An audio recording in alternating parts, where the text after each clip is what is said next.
Thank you for tuning in to Andronetalks Radio, gathering as one in our sovereign truth from a galactic perspective, exploring our world with new ideas, knowledge, and a promise of a better future. Galactic discussions for galactic-minded people.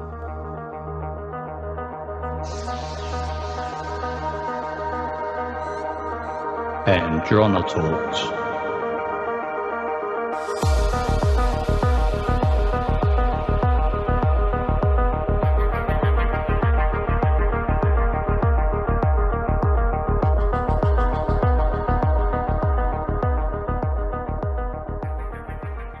Over the years, I've done many shows, but I try to not push any of my personal views or belief systems.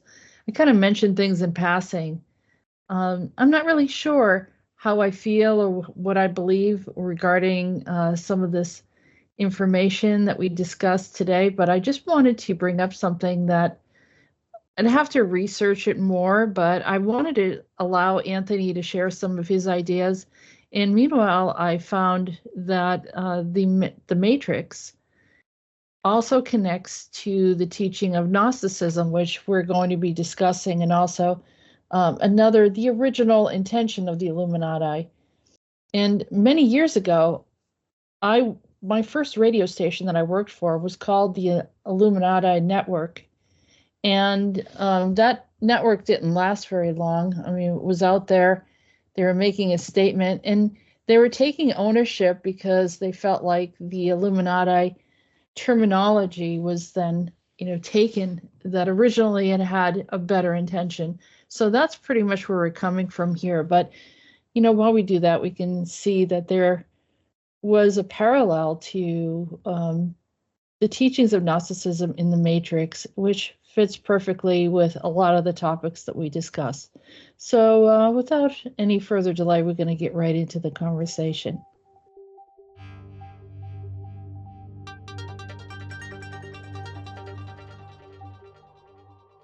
Hello, everyone, and thank you for joining us on Andronetalks Radio. And we have Anthony Zender, who is going to share with us some different ideas, another update of what he's been doing. And I just hope you enjoy the show, and we're going to get started right away, welcoming in Anthony. Hello, Anthony. How you doing?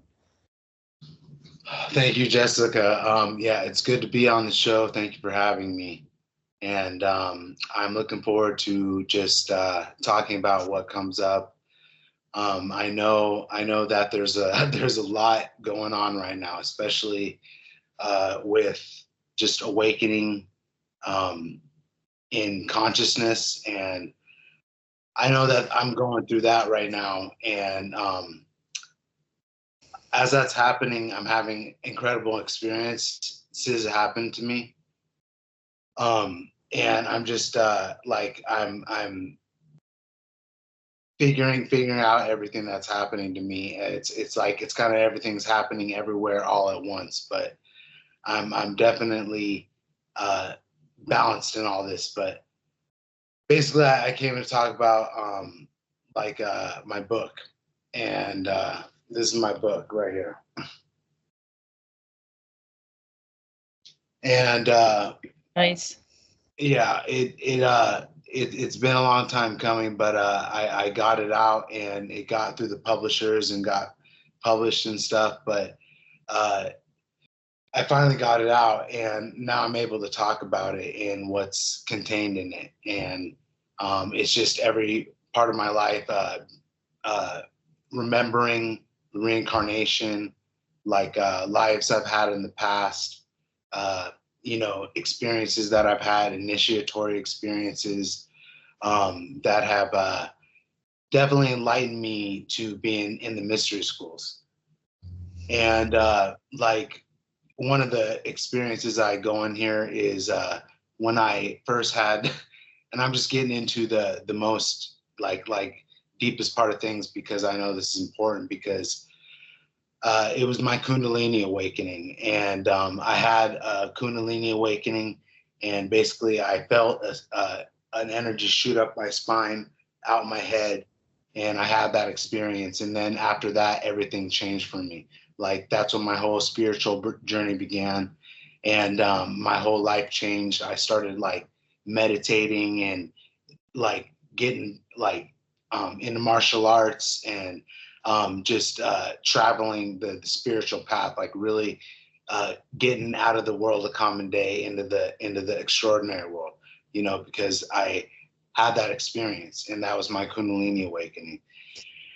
And so that happened, and then once that happened, I started meditating, and then I had significant experience when I went out to a dock. Like, it was a dock out on a lake, and it was just a misty day, like on this lake, just a mystical, foggy day, just on this lake. And this was after I had the experience, and I was, you know, starting to question things, starting to, like, I had never really read before, but then I started reading everything, like, all the time. Like, something definitely happened to me at that point. And what happened was I went to that lake. It was a mystical, foggy day, and I sat there for 45 minutes. And I'm just sitting there, and then out of my third eye and my all-seeing eye, or out of my, you know, Anya chakra, I saw the all-seeing eye just pop up in my vision. And I was just like, whoa, I'm like, this is the all-seeing eye. I'm like, I'm seeing the all-seeing eye looking at me. And then I was like, I focused on it more, and then it started blinking. And so then what happened was I just like popped out into this out of body experience. And then I was floating over a desert. And I noticed like rocks and trees and stuff. And then I looked, and there was a city, and then I looked up, and there was the pyramid, you know. And so I had an out of body experience, like a conscious out of body experience, and saw and was going at the pyramids, which that is another thing that I'm remembering too, is like my initiation in the pyramids as a mystery school initiate. Because I started remembering these memories when I was like 6 years old, like being in the pyramids, and I didn't know what was happening all the time, but when I was young, I was always interested in Egypt and like drawing pharaohs and stuff like that, and just had this like extreme fascination with Egypt. And but I was having this all began when you were 6 years old. You started seeing, having these visions or recalls, past life experiences. And then at some point, right, you had this particular experience where you went out to the dock in the mist. And I always thought the mist is something magical when that mist comes down. It's, I always tune into things in a different way with that kind of energy. But approximately what year was that when you had that experience, that specific experience? Yeah, that was like I had been out of the Marines for like 2 years at that time, and I was doing the spiritual journey thing, and that's when I was having everything happen to me. So I obviously was remembering who I was. Things were being explained about like my dreams and what I was remembering and stuff, and I did start having like Egyptian memories, and like being out on balconies with like white drapes and looking over, you know, like the cities and stuff, and the sun in the background. And like one of the ones I do remember is actually after being in an initiation, because those are what the mystery schools were doing. Like, I started having those memories come back, and I actually remember being in a dark, cold tomb, like chamber. Like I in my dreams, I just popped in, and like I remember I was in this cold, dark like chamber, and I'm like, this is cold, like this is dark, this is death, this is. And then through all my studies and remembering, I realized, I'm like, oh dude, I was remembering being in a in one of the chambers in the pyramids. Because that's what the initiates had to do. They had to go through all the mystery school teachings and then go through the pyramid, and go through that. And I remember memories of doing that, because I remember being in this cold, dark chamber, and then I was there, and then like I just started lighting up, like my body lit up, and I just started levitating off the ground. And that was what the other initiates, you know, of the mystery schools had experienced, like Jesus, Apollonius, Septiana, like Moses, all of the other people that have been through the mystery schools, I know have experienced this. So those memories started coming back to me, and yeah, that's that was just like one, like past life, but reincarnation, that was you know, was something always was, I was curious in, you know, because I was remembering dreams and stuff, and I'm like, I remember my dreams when I'm little, and I'm like, why is no one else like talking about dreams and anything like that? And what I know now is that's because the consciousness has been way lowered. So that's why, because in the ancient days they used to talk about dreams and stuff. That used to be obviously part of the culture and stuff, but from the lowering of the consciousness, that's why it's not. So I was having dreams and stuff, and then wondering what this was, and then I figured out they were past life memories. You know, recall, like, because I had access to my Akashic records from like past lives. So that's what I've been throughout your life. Throughout your life, like since you were 6 years old, you were having, like, you'd have a dream, or you'd have just a realization that you lived in some other location, or a memory, a glimpse of those memories. Oh yeah. Throughout my whole life, and those are happening, as well as like past life memories, as well as dreams, but also mission recalls and stuff, because I know that like it is like the whole thing is about getting access to your higher self on the other side, like soul connection and stuff. So obviously I had done something in past lives to carry it over in this life, and then I had that because my whole life I've remembered my dreams and everything. So that's been I've been on that path to understand what's going on with that, and that has led me to the Pythagorean Illuminati. You know, the before we get into that, I have some questions, because I have a lot of memories and recalls, but there's a different type of recall that comes up when you're in some kind of trauma. Or I was curious, I don't know if you were actually in combat or not when you were in the military. Not everyone was in combat, you know, depending on their age and what tour they had, and you know, what responsibility they carried. But you know, there are people that, you know, that it flashes, it triggers, it does something when they're in a very stressful situation. So did anything happen while you were in the military? I did have some experiences. You know, I know there's a lot of veterans that went through way worse than I did.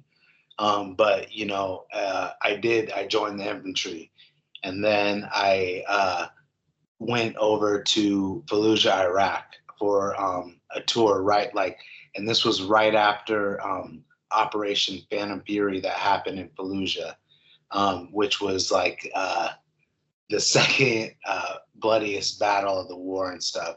And then our unit was like there to replace them. So I wasn't involved in that, you know, thank God for that, because I don't. But when I got there, we were basically there to let people back into the city, you know, because they had evacuated the city.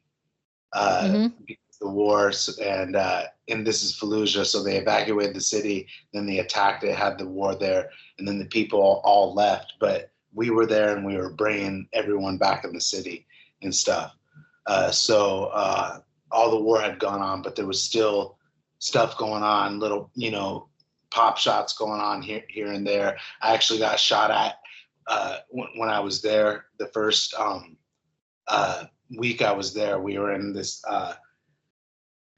palace that had been taken over, and I was standing guard one time, and then I heard 3 bullets just crack, crack, crack over my head, and I got down and called in to the COC, and they you know, tasked out someone to go like see what was going on, but they always, whenever we got hit, it was always like hit and run and stuff. So I had some times there and stuff, but like one of the if you want to talk about it, like the most major things I experienced was and I did write about this in my book, that like I guess it's important that I talk about this because I did write about this in my book, and this does have a lot to do with my whole testimony, with like who I am, being a targeted individual, like being a super soldier and all that stuff, because I definitely experienced this. And one night we were on a patrol, and it was actually like, it's funny because the whole, we were there when Chris Kyle was there, the American sniper guy. Like we were actually there when Chris Kyle was there. So it was definitely a night where like it was sandstorm, and it was very sandy, like no visibility and stuff, and we were on a patrol because we were infantry, and I remember hearing like just the most like loudest explosion I can. Oh man, it was the ears are ringing and the whole bit, like it was the most, like, because they what they did is they set off 10 155 rounds, 155 millimeter artillery rounds in a vehicle-borne explosive device. And so this is actually, you can actually find this on the internet. This event is on the internet. It was in May of 2005. 2005. Okay. Yeah, 2005. That's when it was though. So yeah. And then at that moment, did you have like anything that stood out, like some kind of spiritual connection or some type of protection or anything that happened? In a weird parallel, a very weird parallel, I don't know if this is any comparison, but I was in probably about 1980, 82 maybe, or 1981. I was in a nightclub with some friends, and at the end of the night, we were standing out in front of the nightclub. The nightclub was called Jacob's Ladder. It was right in Boston, right? That's an interesting name, right? I know, it's like mobsters. Jacob Ladder, yeah. Yeah, the mobsters ran the club, and we were just standing outside. It was the end of the night. It was a summer night, and it was warm. And all of a sudden, we heard bang, bang, bang, right? Someone was shooting at us. It was like 3 times, just like you said. And I thought it was fireworks. Okay, yeah, Just at a club. We weren't thinking anything of it. And there was holes right through the wall, right next to us, like just missed us. And at that point, I said someone was protecting us, because they were like yelling at us from the inside of the building, you know, get down. What are you doing? You know, and we didn't know what was happening and why someone would be on the highway shooting at us, because it was just like a couple of girls standing outside. Yeah. But the whole thing is the comparison I'm making is that at that moment, I knew someone was looking out for us.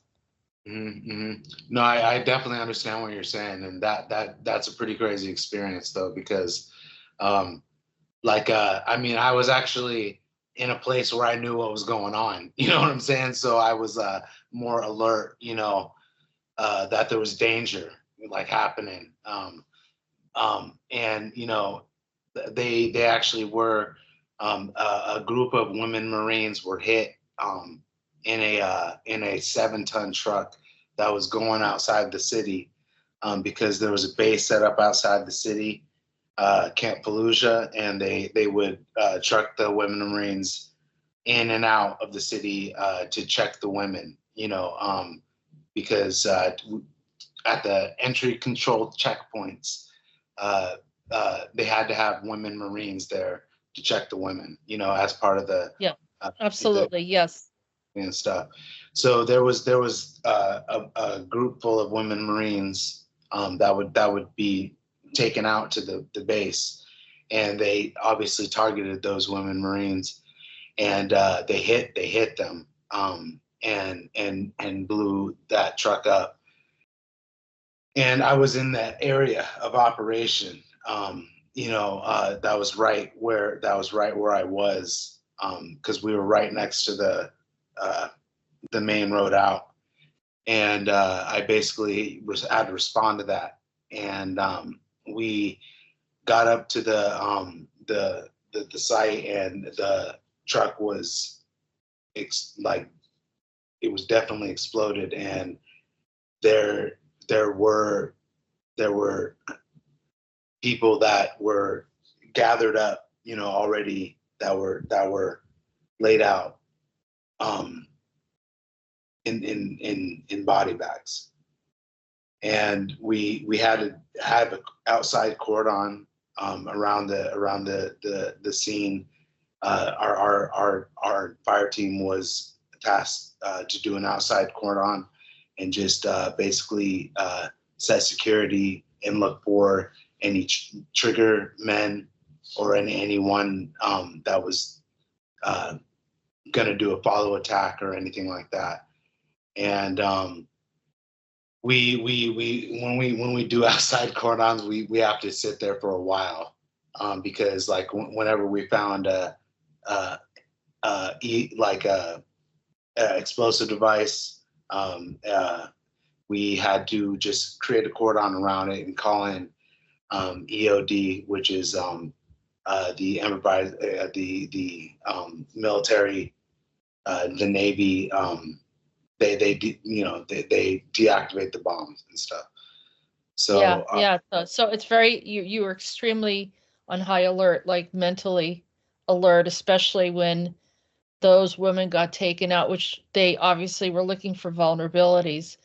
And unfortunately, that's what military is sometimes, where the civilians get hit, that they're looking to harm whoever, to throw off your footing. Yeah, they were, they were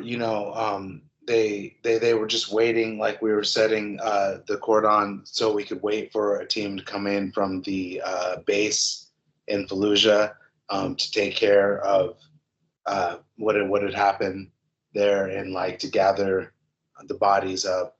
And I was actually there, and I saw the body bags, and that was my experience. The one experience that kind of shook me there. But yeah, I'm a veteran, so I guess it's good to talk about it too. But yeah.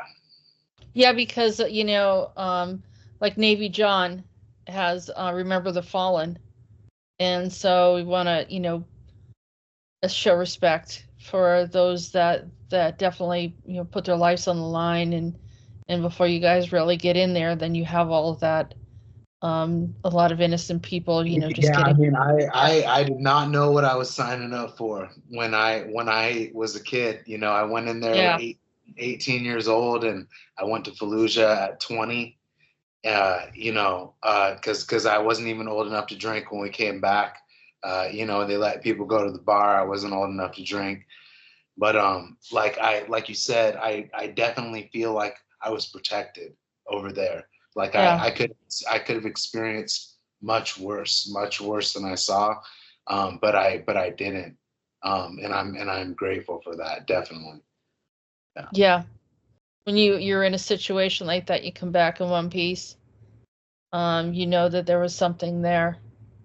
I remember reading a story about this soldier that never got hurt, regardless of what he did, and he was in all sorts of different situations.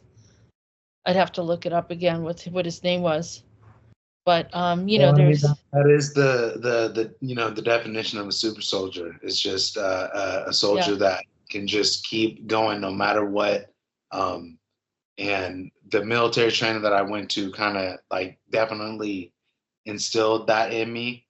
And I think that like it definitely with what we've gone through as super soldiers too, that's why it's a bleed through, you know.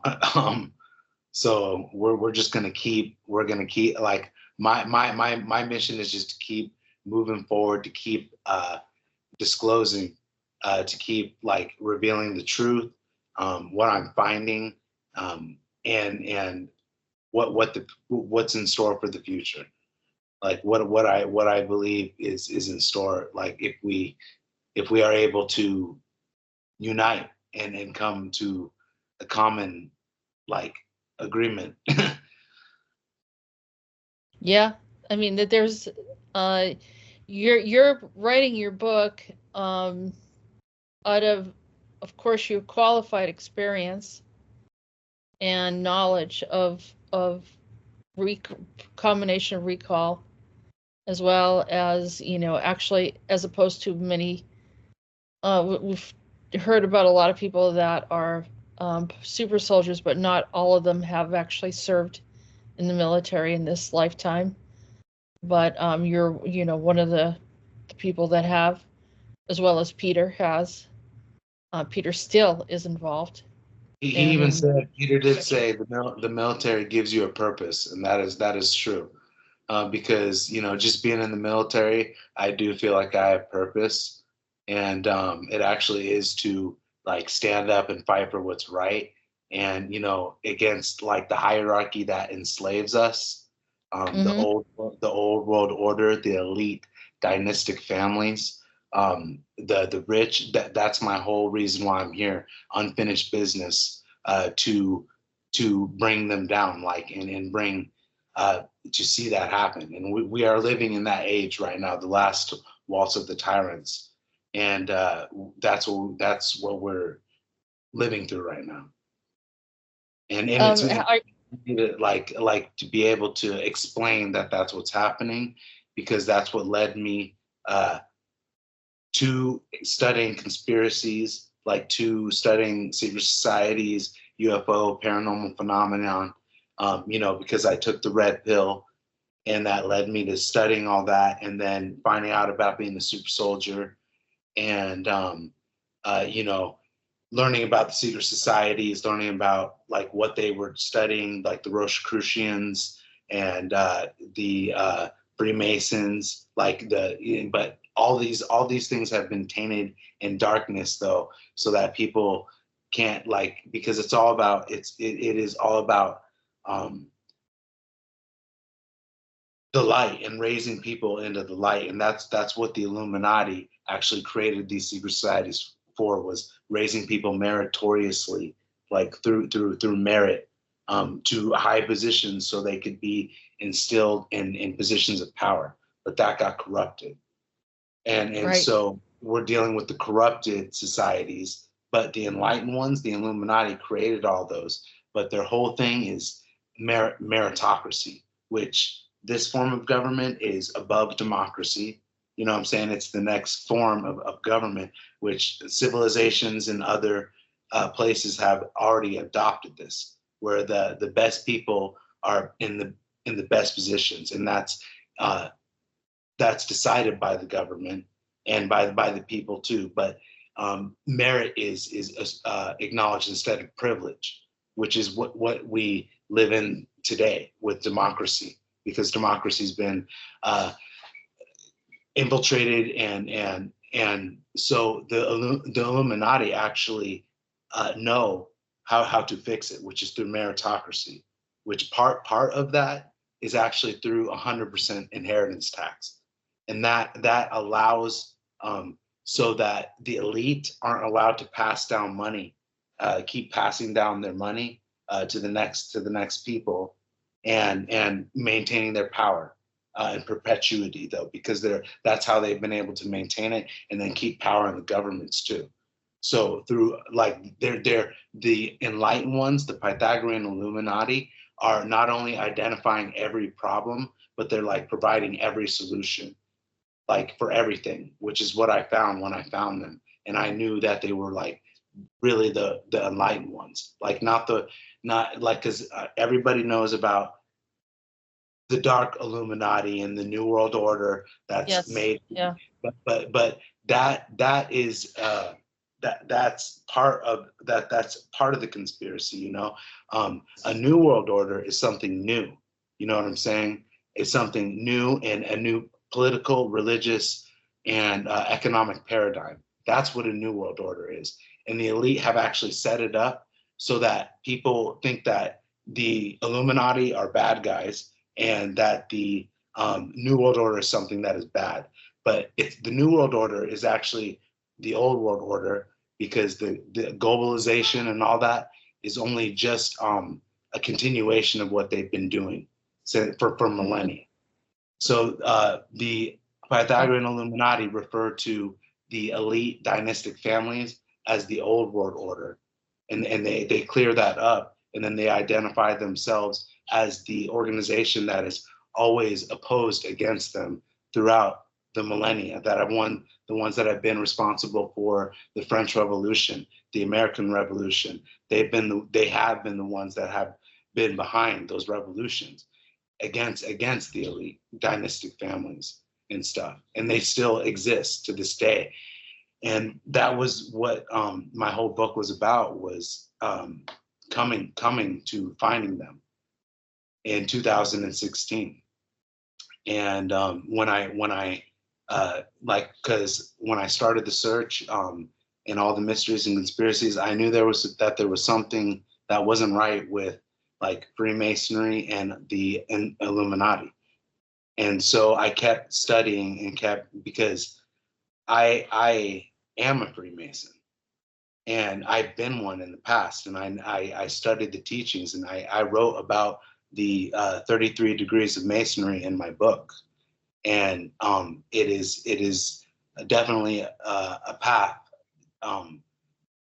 to enlightenment, and the royal secret is universal equilibrium. They reveal that in the 33rd degree. But there's a reason why I'm writing about all this and all the Rosicrucian degrees, is because I've always had that connection in the past with secret societies. So the information, maybe it was continuous, it was old knowledge, but one took it into a negative route and another took it into the positive.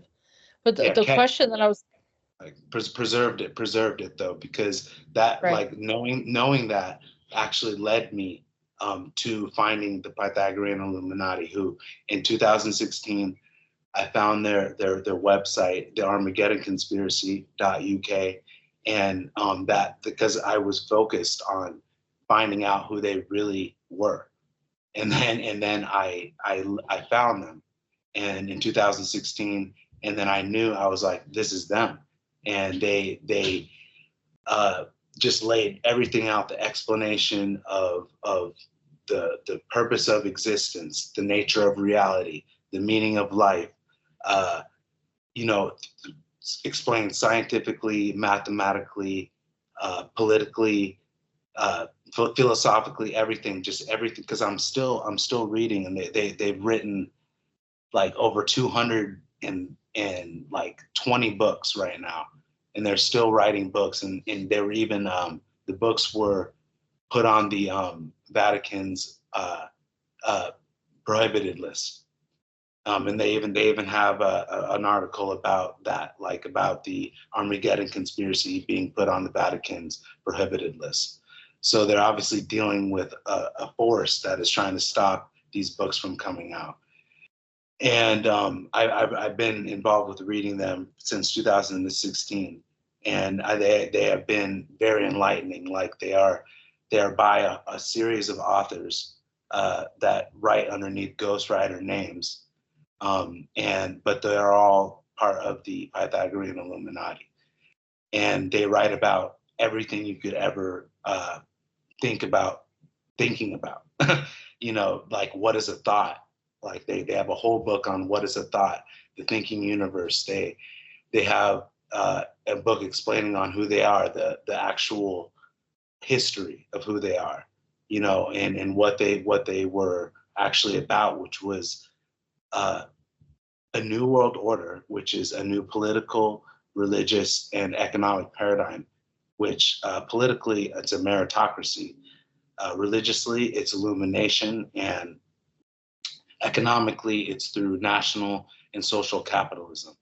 And this is all like the answer to changing what's going on right now, that they're keeping held back from people, that they've been fighting to get into effect, like since everything's been getting controlled, and they are still fighting today. How long have they been around? Did they state that they've been around, the Pythagorean group? In 560 BC, like actually the first unofficial Grand Master was King Solomon. But then the next one in line was Pythagoras. And so Pythagoras was the first official Grand Master of the Pythagorean Illuminati. And it started back like in 560 BCE. So I have a question for you, because people, it's hard for people to understand certain, those that have had many recalls and past lives. And so there's this kind of, because I can relate to what you're saying, there's this process that you go through where you sit there and you kind of, stay in this mindset of a memory, of a recall, of a vision of some kind of location and a scenario, and then you see the story play out, and it might have happened like in an ancient time, and so it's like you remember this, you understand it, and maybe it didn't turn out right. And so then you go into another lifetime. And so in this process, you're in this spiritual journey that is bringing you to these places that some people will say, well, why are you even doing this?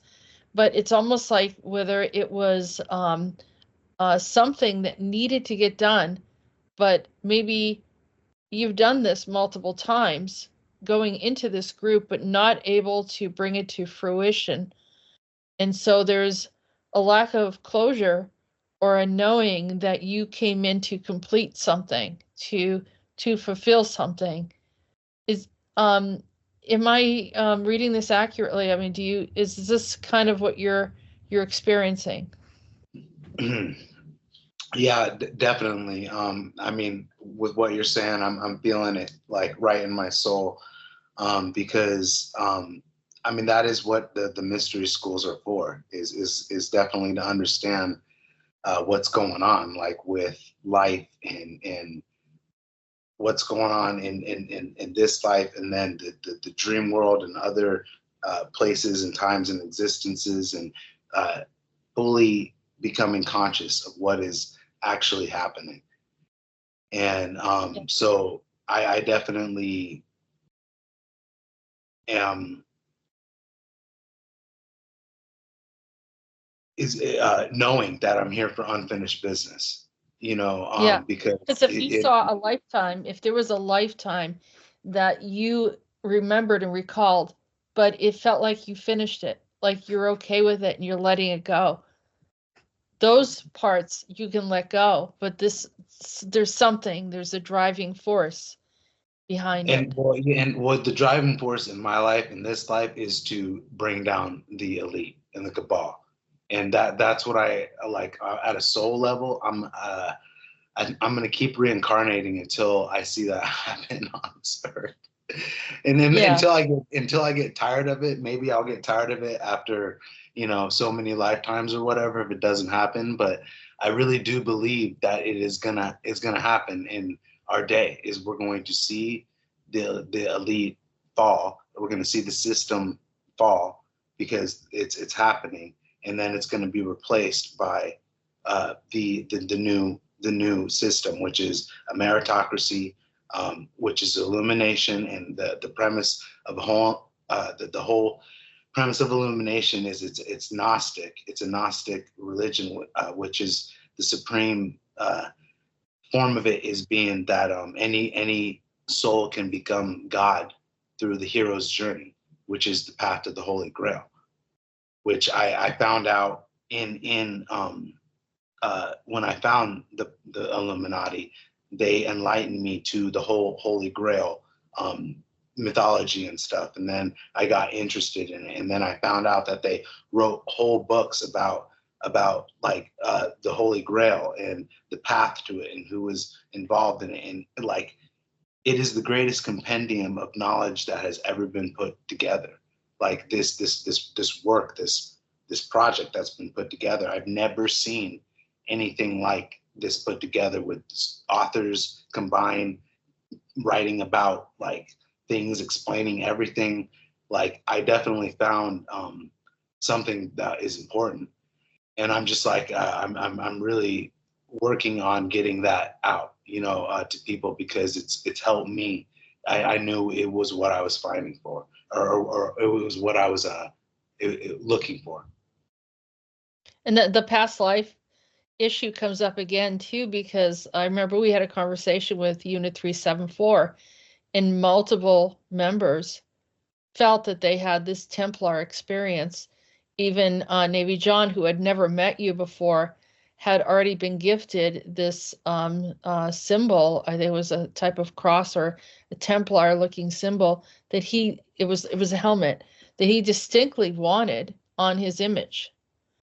And so, you have these same groups coming together, you see. That's true. And it's like what I actually know about the Templars though, but the main thing about the Templars is that they were Gnostic.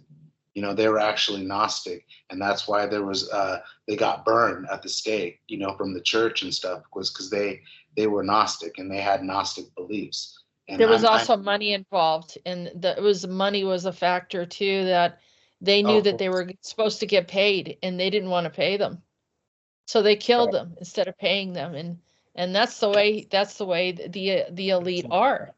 Yeah, the church, the system will do that. You know what I'm saying? But that's the one thing. That's the one thing that they don't want is a revolt. They don't want a revolution.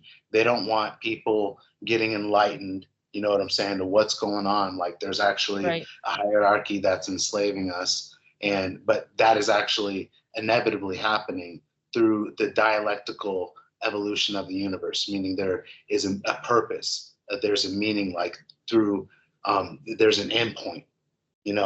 And that's what the enlightened ones hold, is they explain how that there's a purpose to the universe, and it's like a God factory, and it's making like creators, like gods, like through reincarnation and stuff like that. It's ascension and consciousness, and because it's about consciousness. People say they want to have power, they want to be, a superhero.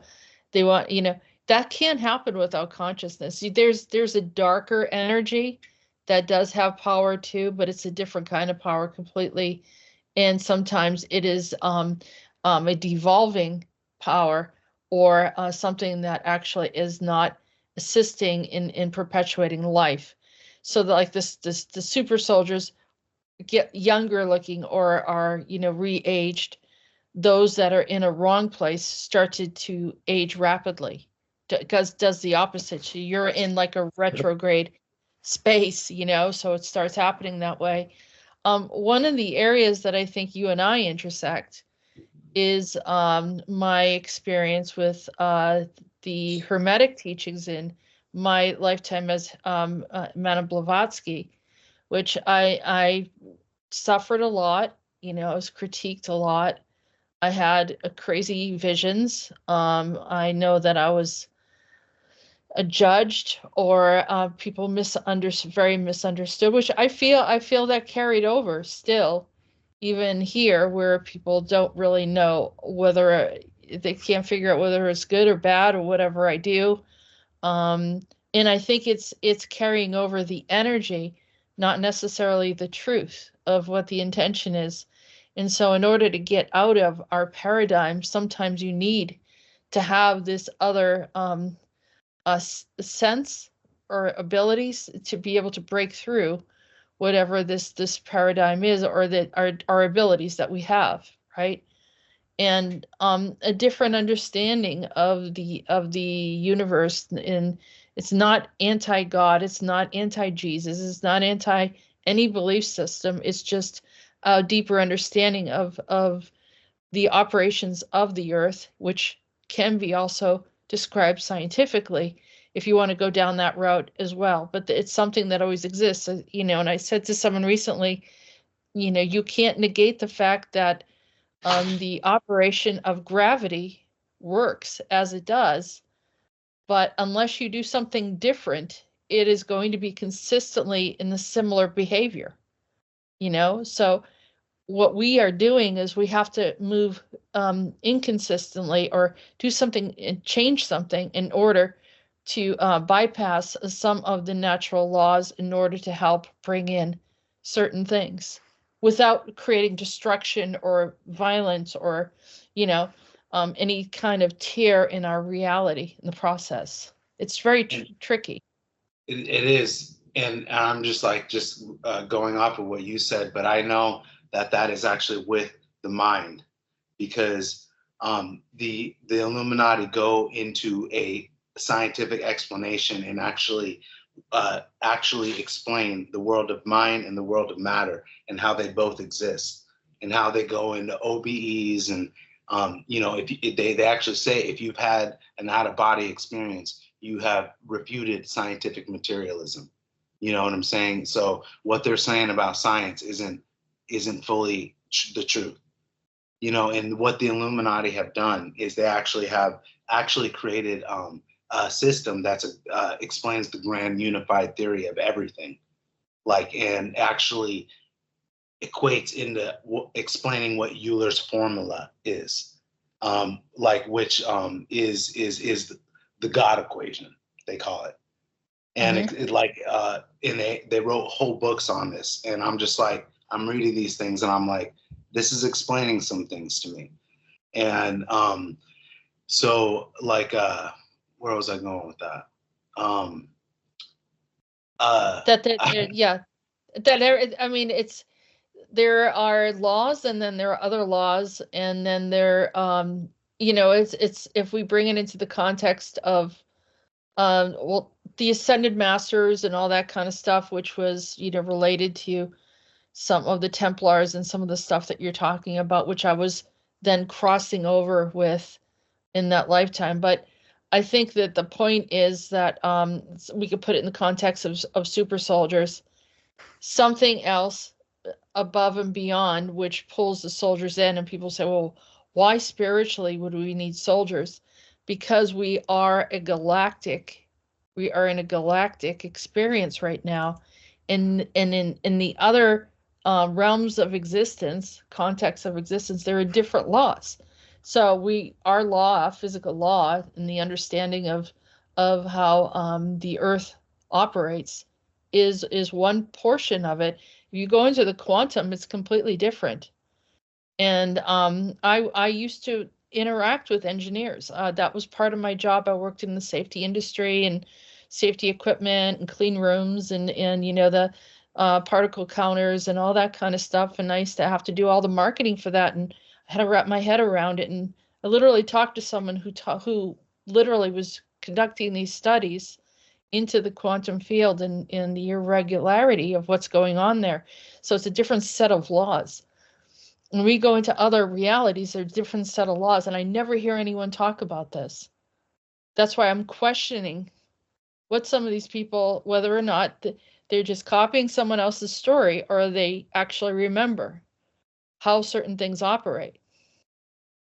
So in order to assist because there are those that are coming into our reality, not working with us, that are trying to insert their context of existence, their laws, their rules, their enslavements. And in order to keep that at bay, there are those that have to be able to, stand their ground, combat it, or, it is a resistance, like that is what it is. And we're part of that resistance because we're awake to what's going on. And that's why I said, like, with the whole community, like the super soldier community and the community, like, we're a very important part to being able to change things, because together we are more. And we need the more people that wake up, like the more chance we have to changing things, which is actually inevitable. It is inevitable that everybody is going to wake up, and even the elite know that. And part of that is actually going to be probably a civil war in America, but I'm just going to leave that out right now. But it's just kind of inevitable. Like, they explain it through what is called the dialectic. It has to happen in order for a certain like for things to happen. It can happen in other ways. So, for example, you're right. there's multiple conflicts happening simultaneously, even as we're speaking right now. And how those turn out trickles down into our space. If certain things aren't taken care of, then we go down that route of having to go through something like that. But there are things that we were supposed to have already experienced, but we haven't. And some of it is, not all of it, but some of it's in part of the ACIO and conversations we've had with Peter. And Peter being out there, literally, the front man putting himself on the line, and then sometimes taking the team with him. So you and other, members of 374, Kruger, out there doing this work, and which is then shifting and changing some of the things, and there are others too that are involved in assisting it.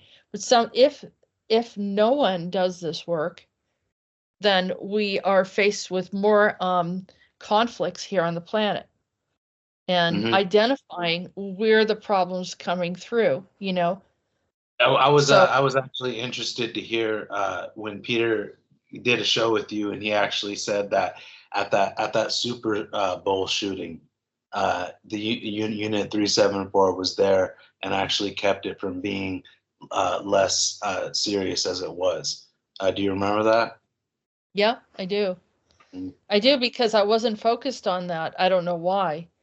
It was, I think a lot of things were coming in at me at the same time, and they'll have me distracted. And he brought it up, and I'm like, and I had to look at it, and I was like, oh, wow, I don't even know how I missed that, because it should have been a no-brainer. But yeah, they take me out. They take me in all different, like, weird locations, and I was even in, like, some kind of slave system in my dream the other night, where I was standing there, and someone targeted this guy next to me, and they shot him right next to me, and I pulled myself out of that reality. But they were controlling everything. They were controlling everyone, and it was not a good experience. So those type of locations, if they are not dealt with, even though it's like this, they're not related to us, they are. There's this weird, like the quantum entanglement that somehow it affects us. And if it's taken out, like further out into these other contexts of existence, other parallels, if you resolve, the intrusion, then it becomes easier here. But yes, a lot of it's we've been putting out fires for a long time, but still it should have been worse. I'm positive. Yes, and we can be glad that that's not happening here. You know what I'm saying? Like, it's good, and that we can definitely be glad about that. And it's what the more we do here to change things, the better. The more education that comes to the people, you know, the more light, the more truth that comes. Obviously, it needs to come at a certain level, because we can't handle it all at once. And I know, like we want it all at once, but it's gotta happen at the time it is. But I definitely found the Pythagorean Illuminati, and it's just the most interesting, like I've never read anything that I can even put words to explain, like how what I found with finding that. And that actually led me to started studying them in 2016, and then I finished my book with like finding them. And then I actually found out that through their books, I found out they wrote a book called The Illumination Project. And they basically said that they started a Patreon site to continue their work, because they were gonna each week write a whole explanation or a whole new article about everything that you like, every topic. They have the Armageddon conspiracy. They have psychomachia, which is all about the soul. They have Hollywood Patient Zero, which is all about Hollywood and like explaining about Hollywood. And that's why I wanted to say about this, because with Adrenochrome, I actually learned through these books, because they through the Adrenochrome conspiracy, which is one of their books, I learned what happens to the elite, like when they take Adrenochrome, and why they want it and why it's important to them, is because what it does, and this is what I learned in the Adrenochrome conspiracy, and it was given out by a sect of the Illuminati that are called the Unveilers. And basically they say that what it does is, when they take it, is it allows them to consciously like live in the dream world. Like, because there's alpha and omega world, and the Nazis understood this and still understand this. The elite understand this, though, that there's the dream world and the regular world. There's alpha and omega world. And so what the Adrenochrome does is they're able to take it, and then they're able to consciously access the dream world. So they're like living in the dream world in reality. But the dream world's a creative world. It's a creator world. That's why they're able to just make whatever happen. It does a few things too. It makes them younger as well, because they're, it's from children, and that's if you're really living your dream. If you're living your dream, you're gonna be feeling good, and you're gonna be staying young. That's what I understand. I don't know, because the dream world can go in either direction. Now, if you're doing something where it's murder of something very innocent, like a child or something like that, the dream world can shift into a very dark world. So that's why there is a disassociate behavior, the anger, a lot of the entitlement, detachment from compassion, all these other things that are happening. Think about it. Someone, it starts off like, melodious, and you're in this, like, you have power, you have what have you, and then the dreams start kicking in, because the universe can see everything. It can see you can't hide. I mean, it's not like surveillance. It's different. I mean, it's connected to the God source. It's something that you just can't ignore. And I know a lot of people want to get rid of that.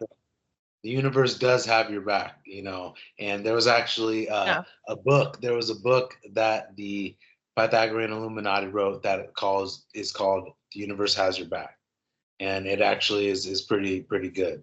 So I know, like, well, you have to, it depends on what your choices determine. You choose.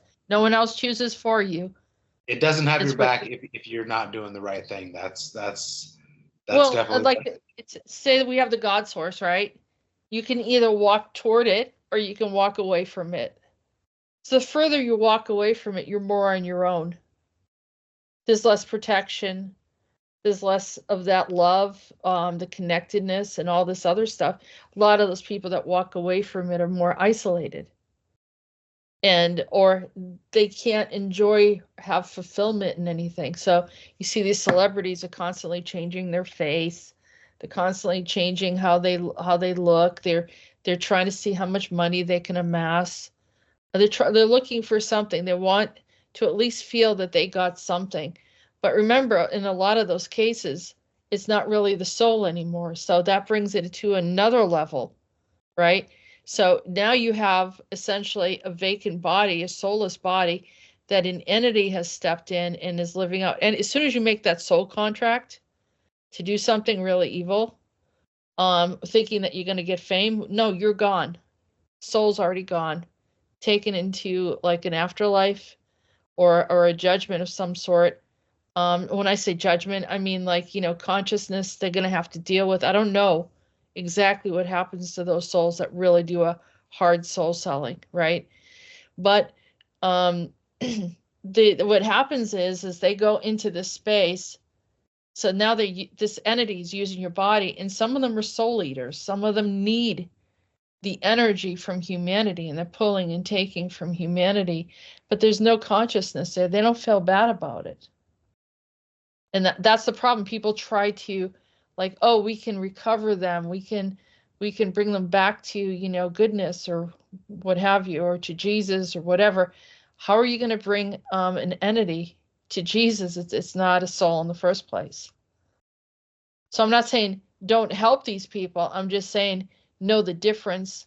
A person is non-responsive if they're still cold and calculating, if they still seem to be pulling and hurting other people. You have to understand the parameters. I think it's that time to understand that for sure.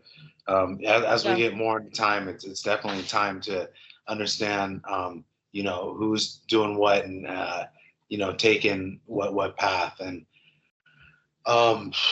it's not judgment. It's not judgment. It's not saying we're better than anyone else or that they're evil and I'm condemning you. It has nothing to do with it. You just have to recognize free will. Free will is the rule on the planet.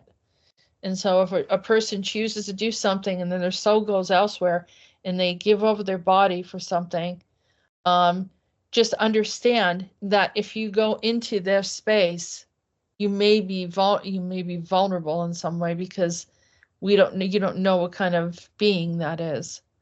And it's not like we're not forgiving them. It's not like we're judging them or anything like that. We're here to fulfill our own experience.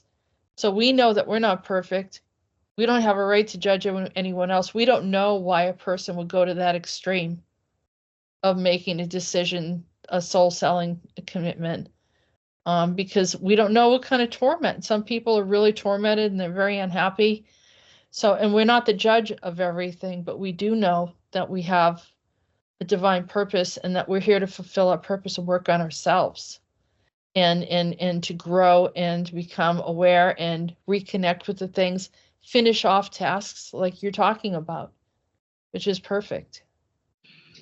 Yeah, it's that unfinished business, definitely. And, part of my unfinished business is just getting out what I know. And like just with just finding out they have the Hollywood Patient Zero Patreon post that explains all about Hollywood and, how obviously that was a major influence in creating our society, which was bred in circuses, and also created like what they refer to as the panopticon, because it is just a whole nother Rome that's been set up, and we're just in it, like but there's always been revolutions, and that's what they don't want. So but it's we're gonna see that, like at some point the dam is gonna break, and then that's what we were waiting for. And then we Yeah, definitely want to bring yeah. in the best system that can replace that, which actually is meritocracy. It is taking all the elites' money away from them so they can't pass it on. But a meritocracy is actually a Star Trek society. That's what the enlightened ones explain in their book. That's what a meritocracy is. In Star Trek, they show what a meritocracy is.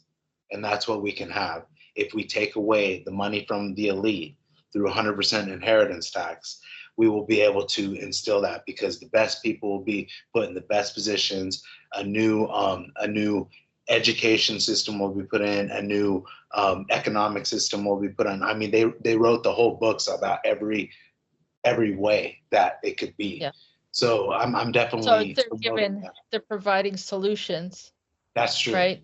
That's yeah. really true. But I mean, it might not even be that particular solution, but the whole idea of wanting to provide solutions is very good. And I think that it's like people wanted to defund the police. If there weren't all these crimes, it would naturally happen that way. The police just really wouldn't have as strong of a presence, because it'd be an honor society.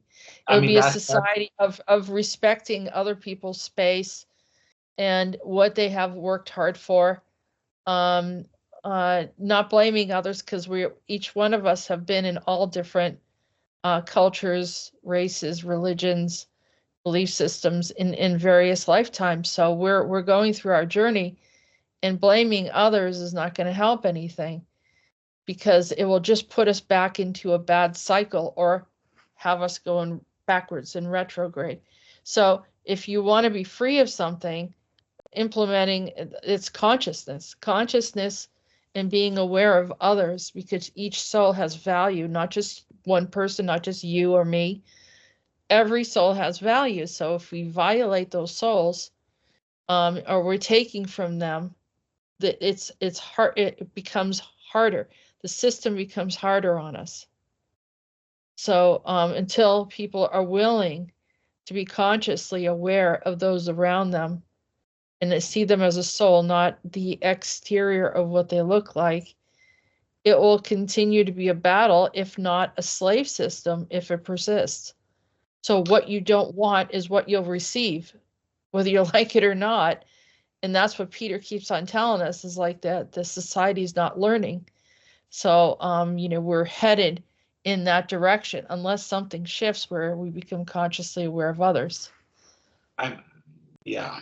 And like, that's definitely what I'm here, because I'm definitely bringing how to do that, like the solution to that, because that's what I'm finding out, like what an actual new world order is, something that is new, and then as long as they keep that term tainted, no one will start to think about something new. You know what I'm saying? And that's what Right. that's what I've actually understood about uncovering this, though. So it's my endeavor to actually bring the actual real identity of the enlightened ones out, and then what actual new world order is, which is a meritocracy, which is Star Trek civilization. And there is a way to make that happen. And the reason why it's not happening is because the elite have controlled things. And there is an organization that has always opposed them through millennia, that have been responsible for the revolutions of the past, that still oppose them this day, that definitely have the answers to a new world. And I know that it is actually going to be our future, because it is the purpose of the universe for us to evolve to our highest maximum potential.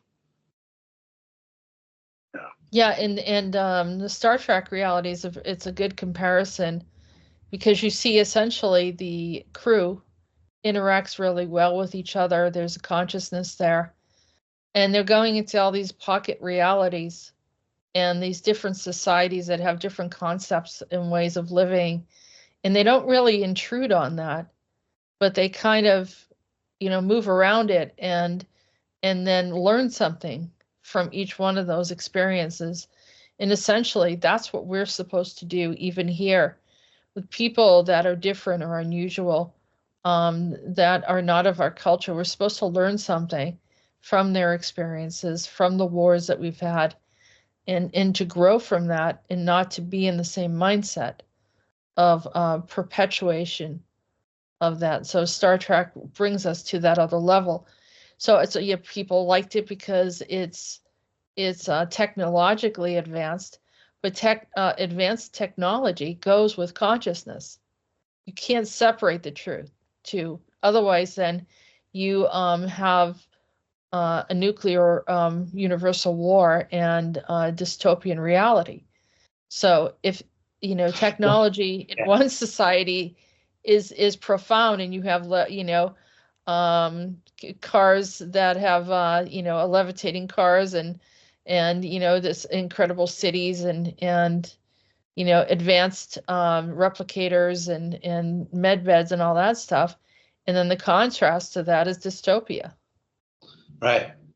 And it is about having the best leaders in there, which hasn't been what we've been experiencing through democracy, and that's why this was presented, because in a meritocracy, the best people do get in the best positions, and obviously the result of that is going to be a new world. So that's what we want to start thinking about and making that come into this reality.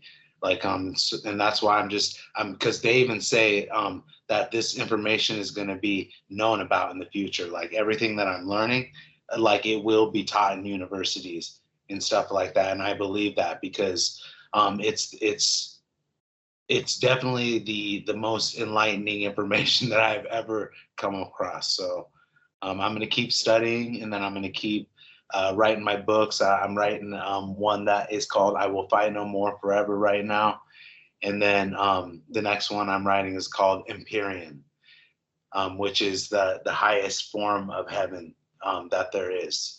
So that's what I'm doing right now in my life. I'm still fighting. I probably have a fight coming up here on the 26th of April. And I'm in Florida now, so it's good to be here because I'm from here. So I'm back home, and everything is just coming full circle. So life is good for me, and I'm just continuing on my journey and my mission. So when you say so you you have many different titles. You are a super soldier. You're in Unit 374, which is only a handful of people involved. You're also a Kruger asset, but also you do mixed martial arts, and you were ex-military. Yeah, that fight's coming up in April. And if you want to talk a little bit about your training that you did for that, or some of these, if it came easy to you, do you feel like you've done this before?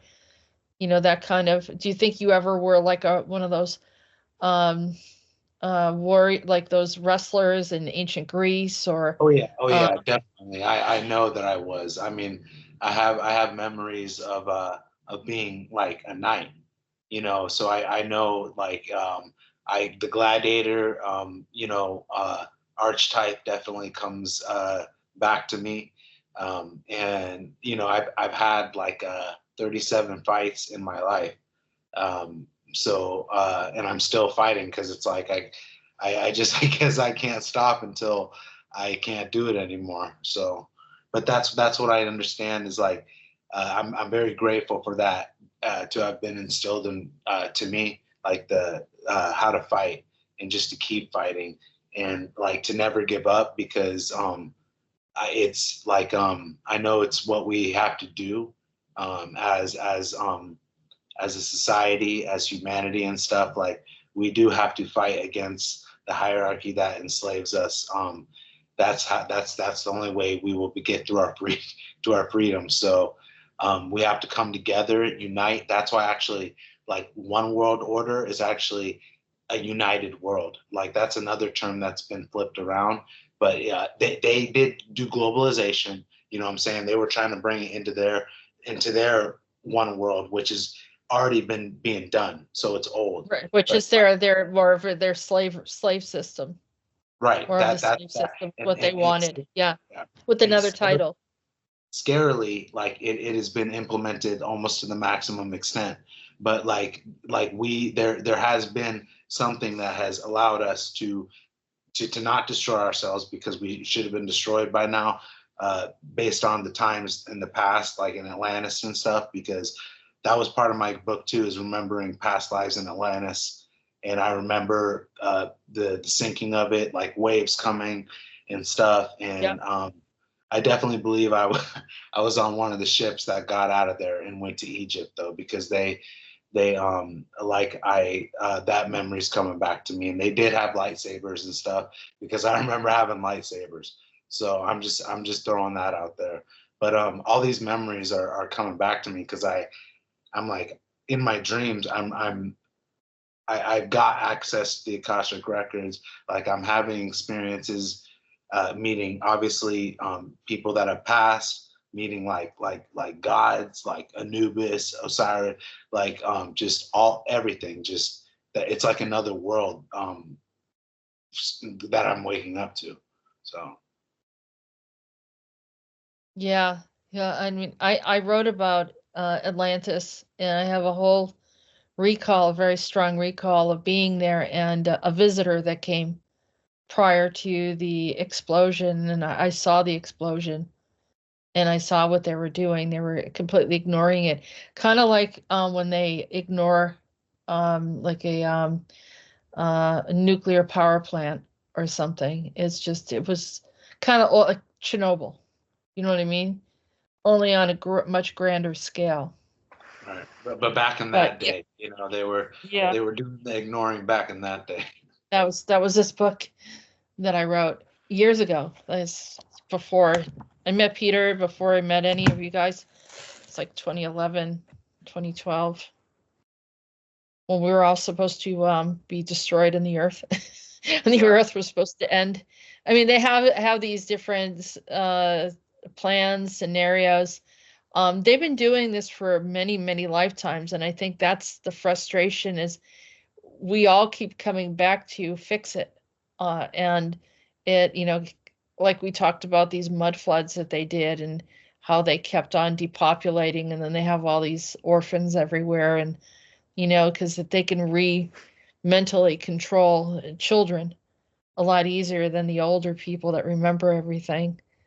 And so that's the first group that they take out, just like they're doing now.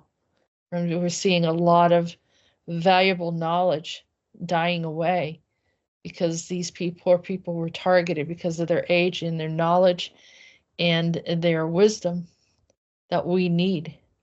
And so we need to put out our intentions too, to protect people in this process. Children are the most important factors, definitely. And I know that things are changing right now, and there is light at the end of the tunnel. That's what I've said through all these years. Like always, like we've been saying, we knew this was going to happen. We knew we were going to have to get through it. But there is a purpose to all this. There is meaning to all this, and I've always held the positive result, in my mind. We have to, because otherwise that's what keeps you pressing through, that you don't feel like you want to quit or give up or just resign to the idea of the slave system. I think we're making more difference than we think we're making too. That's, because we're always hard on ourselves and stuff. But I think we're really making more difference than we think we are. And we do need to keep living to the best of our ability, and heal, and definitely heal, and just so we can achieve our maximum potential, which is actually the purpose of the universe, which has our back. Absolutely. So thank you so much, Anthony, for sharing We've been wanting to do this for a little while now. I'm glad we finally had the time to connect, and it's always an interesting conversation. I like that, you know, you're what do they call someone who's lofty in thought, you know, someone who is able to rise above the situation and kind of look from a higher perspective. And I think we need more people like that that are willing to consider the bigger picture. Yeah, I'm definitely lucky to be a philosopher. I know I'm a philosopher, and was probably in a past life. I don't know, you know, who I was, but everything is just kind of coming back to me, and I'm just letting it come back, and it's good to be here, and I know why I'm here, and so that is to bring education, enlightenment, and truth to the world, and live the best life that I can. Well, thank you again for joining us today, and thank you to all of our listeners.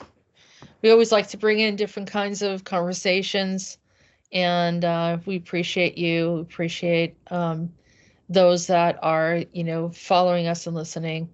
And thank you for your support. And don't forget to buy Anthony's book. And there it is. Where can they find that, Anthony? It's on the internet. It's Son of the Morning underneath Anthony Kaminsky, and it's like on Barnes and Noble, Target.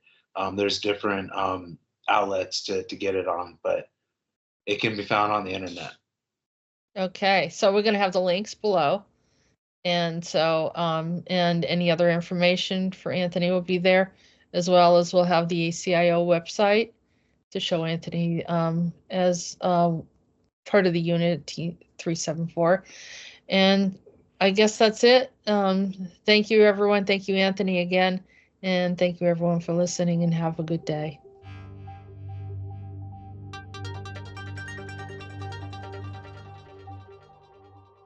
Like my higher self come in, and it definitely, like, it was all around me, and I felt a telepathic, like, message being relayed to me. And then after that, I got super interested in the game Assassin's Creed. And then I just started learning about it, playing it. Like, it was all about the secret societies and what they were, all the secrets and mysteries hidden in that. And so I, like, if you look at the game and all the Wikipedia stuff, like, it's telling the truth. Like, it's quite in depth. Yeah, I felt moved by that too. There's something about that game in particular that it's kind of like, wow, that's something that I could see that I would have experienced. And I know that other people have said the same thing. I think there was a movie that was based off of Assassin's Creed. It was. And I remember really liking that movie. The way that they did the technology with the Animus, though, in that is how they accessed genetic memories of people of the past, you know, and I understand that that's what's happening with us these days. Is there's industries that are like taking people that can do that, and that's the psychic people. That's the people with that genetic lineage that can access their memories of the past, and that's so I saw a disclosure in that when I saw that. Like, yeah, with yeah, definitely. I have to look up what the name of that movie was. I loved it too but the guy was very angry. I remember he was looking for this one particular warrior, but the warrior kept on forgetting who he was. It might have been Mark Wahlberg, if I remember. Mm-hmm. And he kept forgetting who he was, and the other guy was really pursuing him and angry because of something that happened in the previous life. And then they all kind of collected. I'm trying to remember what the name of the movie is.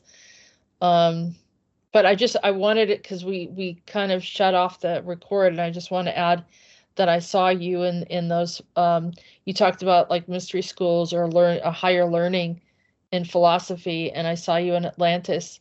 They said you were in 4 societies as a youth: Atlantis, Lemuria, Greece and Egypt, and I could see you with that. It would look like a bowl cut.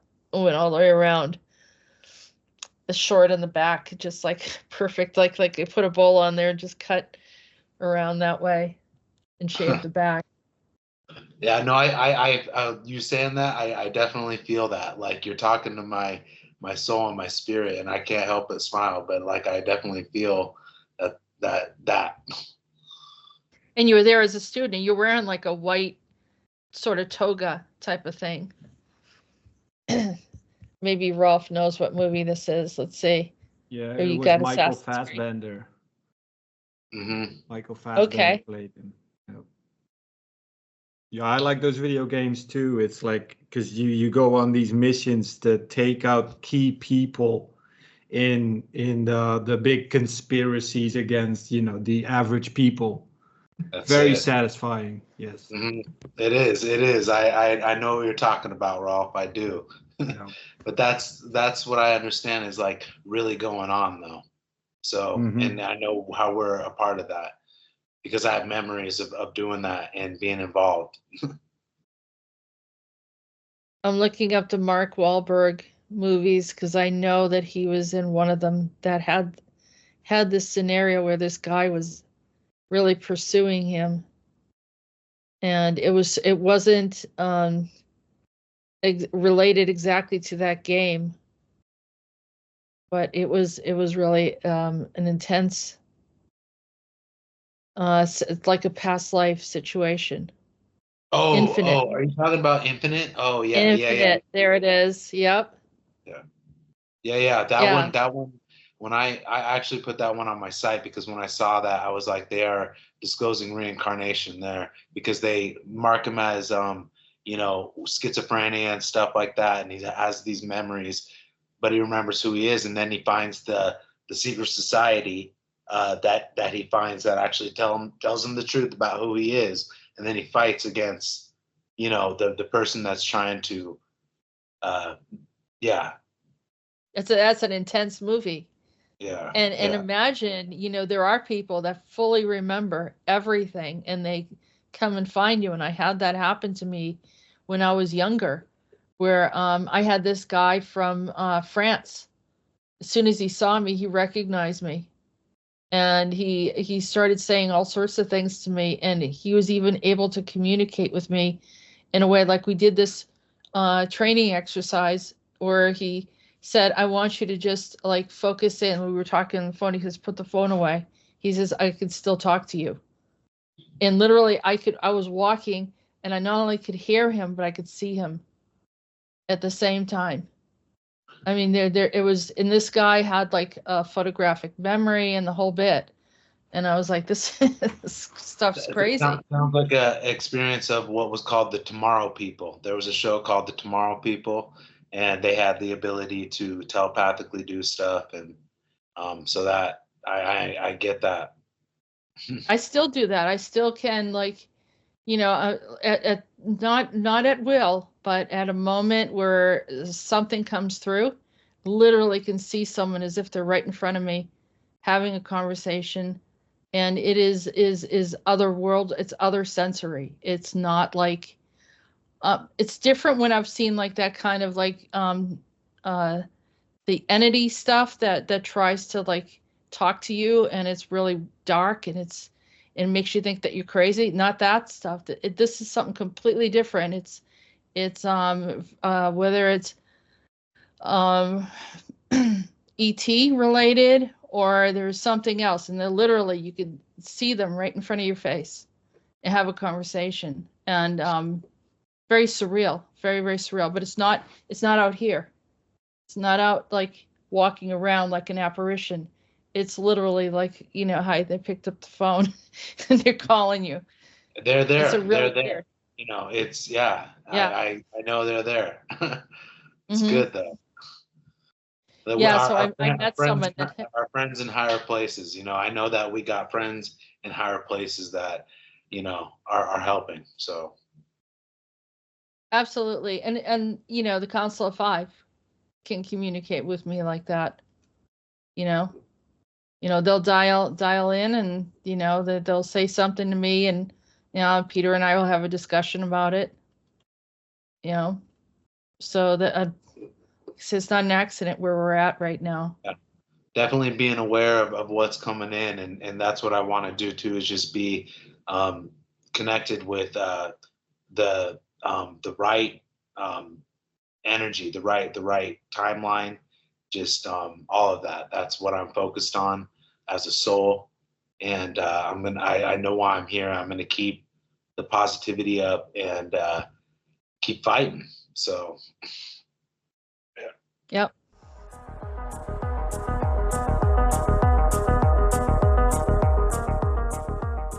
You have been listening to Andronetalks Radio.